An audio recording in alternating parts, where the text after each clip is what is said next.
दोस्तों, मेरा नाम है कुमकुम बिनवाल। 21 फरवरी, जी हाँ, आज ही वो तारीख है जब किसान शंभू बॉर्डर से आगे यानी कि दिल्ली की तरफ कूच करने वाले हैं। लेकिन इन सब के बीच बड़ा सवाल यही था कि आखिर वो नुकीले तार और वो बैरिकेड्स किसान कैसे पार करेंगे, क्योंकि उनको पार किए बिना हरियाणा किसान क्रॉस नहीं कर सकते और हरियाणा क्रॉस किए बिना दिल्ली किसान पहुंच नहीं सकते। तो इसकी तैयारी किसानों ने देखिए किस तरह से कर ली है। दोस्तों, तस्वीरें आपको हैरान भी करेंगी और सोचने पर मजबूर भी करेंगी कि अगर सड़कों पर इस तरह की मशीनें उतरेंगी तो फिर टकराव की स्थिति किस तरह की बन सकती है। ये तस्वीरें देखिए, शंभू बॉर्डर की तस्वीरें हैं यहाँ, जहां पर पंजाब के किसानों ने ऐलान किया हुआ है कि वो दिल्ली कूच करेंगे आज, और इसके लिए पुलिस के बैरिकेड्स किसानों के बीच बंदिश ना पड़े, उन्हें रोके ना, इसीलिए जेसीबी मशीन तो यहाँ पर किसानों ने रखी हुई हैं। इसके अलावा हाइड्रोक्लोनिक क्रेन जैसी हैवी मशीन्स लेकर भी यहाँ पर किसान पहुंचे। तस्वीरें शंभू बॉर्डर के आसपास की ही बताई जा रही हैं, सोशल मीडिया में तस्वीरें वायरल हैं। आप देखिए दोस्तों, ये जो मशीन है कितनी ज्यादा हैवी है और कितना भी बड़ा बैरिकेड होगा, अगर ये मशीन उस बैरिकेड के आगे आती है या उस बैरिकेड को तोड़कर निकलती है तो फिर किसी भी बैरिकेड के जरिए क्या किसानों को रोक पाना प्रशासन के लिए, स्थानीय पुलिस के लिए मुश्किल हो जाएगा। हालांकि फोर्स बहुत बड़ी तादाद में वहां पर तैनात की गई है, पैरामिलिट्री फोर्सेस के साथ स्थानीय पुलिस भी है, भारी पुलिस बल वहां पर तैनात है। लेकिन उसके बावजूद भी बड़ा सवाल यह है कि अगर एक बैरिकेड भी टूट गया तो फिर उसके पीछे जो किसानों के ट्रैक्टर्स की एक तरह से रेला होगा, उसको कैसे रोक पाएगा पूरा का पूरा प्रशासन। एक बार फिर से आप देखिए इन तस्वीरों में कितनी हैवी ये हाइड्रोक्लोनिक क्रेन है, हैवी मशीनरी। इसके अलावा बुलेट प्रूफ पोकलैंड मशीन भी लाई गई है। ये खबर ये बताती है कि बुलेट प्रूफ पोकलैंड मशीन भी लाई गई है और इस तरह से इसको डिजाइन किया गया है कि इसमें आंसू गैस के गोले का असर भी नहीं होगा। सुबह 11 बजे का वक्त है जब किसानों ने दिल्ली कूच की तैयारी की हुई है। सरकार से जो बातचीत थी वो बेनतीजा रही और अब किसानों ने कह दिया है कि जो गेंद है वो सरकार के पाले में है। सरकार न केवल हमारी मांगे माने बल्कि जिन मांगों के बीच में टकराव है उसको लेकर खुद प्रधानमंत्री पूरे मामले में संज्ञान लें। लेकिन बड़ा सवाल यह है दोस्तों कि आज टकराव की स्थिति अगर गंभीर बनती है तो फिर इसके लिए जिम्मेदार कौन होगा। इससे पहले भी कई तस्वीरें शंभू बॉर्डर से हमने देखी थी जहां पर किसानों पर ड्रोन से आंसू गैस के गोले छोड़े गए, कई किसान घायल भी हुए। लेकिन अब ये तस्वीरें टकराव की अगर बनती हैं गंभीर तो फिर स्थितियां दोनों तरफ से बहुत मुश्किल पैदा हो सकती है, क्योंकि गृह मंत्रालय की रिपोर्ट कहती है कि हजारों की तादाद में किसान वहां पर मौजूद हैं। करीब सूत्रों के हवाले से गृह मंत्रालय की रिपोर्ट कहती है कि 12,000 ट्रैक्टर ट्रॉलियां हैं, 300 कार्स हैं, 10 मिनी बसें हैं, छोटे वाहनों के साथ लगभग 14,000 लोग, जी हां 14,000 लोग इस वक्त पंजाब और हरियाणा के बॉर्डर्स में मौजूद हैं जो कि दिल्ली कूच करने वाले हैं। तो क्या आज किसान दिल्ली कूच कर पाएंगे और अगर नहीं तो फिर ये मशीन क्या किसान इस्तेमाल करेंगे? गृह मंत्रालय की रिपोर्ट कहती है कि करीब 4,500 लोगों के आसपास के लोगों को इकट्ठा होने की ही इजाजत दी गई थी, लेकिन इकट्ठा उससे कहीं ज्यादा लोग हो गए।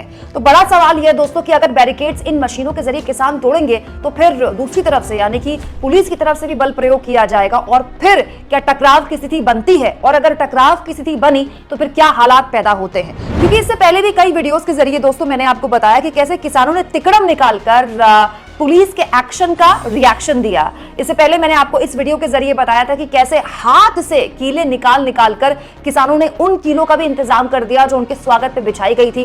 कई जगह इस तरह की वीडियोस वायरल हुई जहां पर बॉर्डर्स में किसानों के लिए कीले बिछाई गई थी और किसान हाथों से उन कीलों को या तो निकाल रहे थे या फिर किसी भारी चीज से उन कीलों को दबा रहे थे, इस तरह से कि किसी भी तरह से वो कील किसानों को चुभे ना।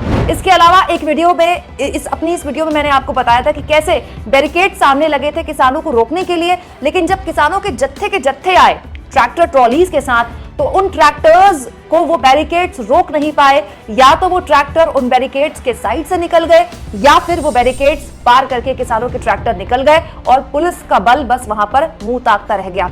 हालांकि तब की स्थितियां अलग थी दोस्तों, अब की स्थितियां अलग हैं। शंभू बॉर्डर पर भारी पुलिस फोर्स, पैरामिलिट्री फोर्सेस के साथ साथ बहुत बड़ी संख्या में सुरक्षा बल तैनात हैं और सबकी यही कोशिश है कि हर हाल में प्राथमिकता हरियाणा बॉर्डर में, शंभू बॉर्डर में यही है कि किसी भी हाल में किसानों को आगे नहीं बढ़ने दिया जाए, क्योंकि ये सरकार अच्छे से जानती है कि अगर हरियाणा का बॉर्डर किसानों ने क्रॉस कर लिया तो वो हर हाल दिल्ली पहुंचकर ही मानेंगे। हालांकि किसानों की तरफ से भी इससे पहले कहा गया कि न जाने क्यों उनको हरियाणा में रोका जा रहा है। हरियाणा में धरना देने का तो उनका कोई प्लान ही नहीं है, उनकी कोशिश तो दिल्ली आने की है, उनको दिल्ली आने दिया जाए। इसके अलावा मैंने आपको एक और वीडियो में बताया था कि कैसे किसानों ने जो आसमान से उन पर ड्रोन बरस रहे थे उनकी काट भी निकाल ली पतंग उड़ाकर। बसंत पंचमी के दिन बड़े स्तर पर किसानों ने ऐसी पतंग उड़ाई कि वो अपने पतंग के मांझे से जो ड्रोन उड़ रहे थे, जिन ड्रोन के जरिए किसानों पर एक तरह से आंसू गैस के गोलों की बरसात हो रही थी, उन ड्रोन का इलाज कर पाए। लेकिन ये आप भी जानते हैं, मैं भी जानती हूं कि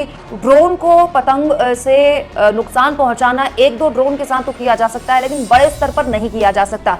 तो क्या यही डर था किसान संगठनों के बीच कि अगर बड़े स्तर पर आंसू गैस के गोलों का इस्तेमाल किया गया तो फिर क्या काट इन किसानों के पास निकलेगी? तो क्या इसी डर की वजह से इन बड़ी मशीनों का इस्तेमाल किया गया?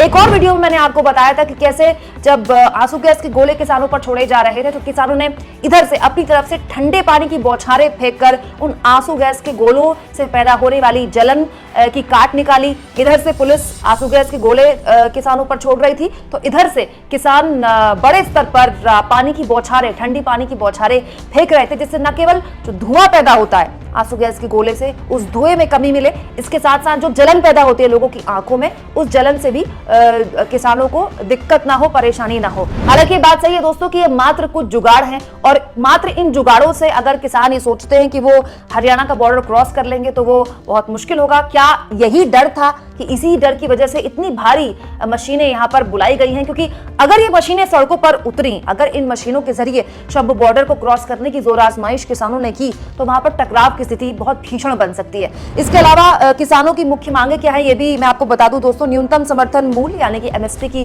कानूनी गारंटी, लीगल गारंटी किसान लगातार इसकी मांग कर रहे हैं। इसके अलावा कर्ज माफी की मांग कर रहे हैं और ये भी मांग कर रहे हैं किसान की पिछली बार 2020 से 2021 में जो किसान आंदोलन हुआ था, जिसके बाद मोदी जी को हाथ जोड़कर माफी मांगनी पड़ी थी किसानों से और कहना पड़ा था कि शायद उनकी तपस्या में ही कोई कमी रह गई। उस किसान आंदोलन के दौरान बहुत से किसानों पर केसेस भी हुए थे, वो केसेस भी वापस लिए जाएं, ये भी किसानों की मांग है दोस्तों। इसके अलावा दिल्ली कूच करने से पहले किसान नेता सरवन सिंह पंढेर ने प्रेस कॉन्फ्रेंस की और कहा कि किसान मजदूरों पर अर्धसैनिक बलों का इस्तेमाल किया जा रहा है और ये उनके संवैधानिक अधिकारों का हनन है। मोदी जी, प्रधानमंत्री मोदी का ये दायित्व है, ये कर्तव्य है कि वो किसानों के संवैधानिक अधिकारों की रक्षा करें। संवैधानिक अधिकार यानी कि शांतिपूर्ण प्रदर्शन करने का अधिकार। किसान लगातार ये कह रहे हैं कि उनको क्यों उनके लिए कीलें बिछाई जा रही हैं, क्यों उनको बैरिकेड से रोका जा रहा है। हरियाणा में रुकने का, हरियाणा में बैठने का, हरियाणा में प्रदर्शन करने का किसानों का कोई इरादा नहीं है।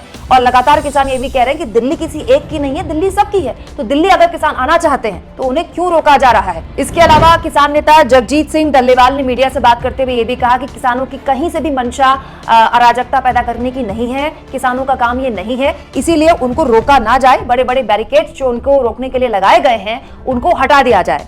दोस्तों इसके अलावा आंदोलन में मौजूद किसान नेताओं ने कहा है कि हरियाणा के गांवों में चप्पे चप्पे पर जिस तरह से पैरामिलिट्री फोर्सेस को तैनात किया गया है, जिस तरह से सुरक्षा बंदी, बाड़ेबंदी की गई है, हमने कौन सा जुल्म किया है? हम इस देश के नागरिक हैं, हमने एक नागरिक होने के नाते आपकी पार्टी को वोट किया होगा, आपको प्रधानमंत्री बनाया होगा। हमने कभी कल्पना नहीं की थी कि हमारे ऊपर आप अर्धसैनिक बल चढ़ाकर इस तरह जुल्म करेंगे। अगर आपको मांग मानने से परेशानी है तो आप देश के संविधान की रक्षा कीजिए, हमें ढंग से शांति के साथ दिल्ली जाने दीजिए, ये हमारा जन्मसिद्ध अधिकार है। तो किसानों ने साफ कर दिया है, एक हम आपको अपनी मांगे बता चुके हैं, आपको हमारी मांगे माननी है तो मानी, और इसके लिए किसान लगातार बातचीत में भी किसान सरकार के साथ शामिल हुए। और उसके बाद किसानों ने कहा कि ठीक है, आपको हमारी बातें नहीं माननी है, मांगे नहीं माननी है, तो शांतिपूर्ण तरीके से प्रदर्शन करने का, अपनी बात रखने का अधिकार संविधान हमको देता है। ये काम आपका है, ये कर्तव्य आपका है, ये दायित्व आपका है कि आप हमारे संवैधानिक अधिकारों की रक्षा करें और हमें दिल्ली जाने दें, हमें हरियाणा में ना रोका जाए। बड़ा सवाल यह है दोस्तों कि आज टकराव की स्थिति अगर पैदा होती है तो फिर हालात अगर बिगड़ते हैं तो उसका जिम्मेदार कौन होगा? आप इस मुद्दे पर क्या सोचते हैं? किसकी वजह से ये पूरे के पूरे हालात पैदा हुए हैं देश में? कमेंट बॉक्स में जरूर लिखें और जितना हो सके दोस्तों चैनल को शेयर भी करें, सब्सक्राइब भी करें और थैंक्स और ज्वाइन, ये 2 ऑप्शन है जिसके जरिए आर्थिक तौर पर भी आप चैनल के हाथ मजबूत कर सकते हैं। अगर आप ऐसा करना चाहें तो प्लीज करें।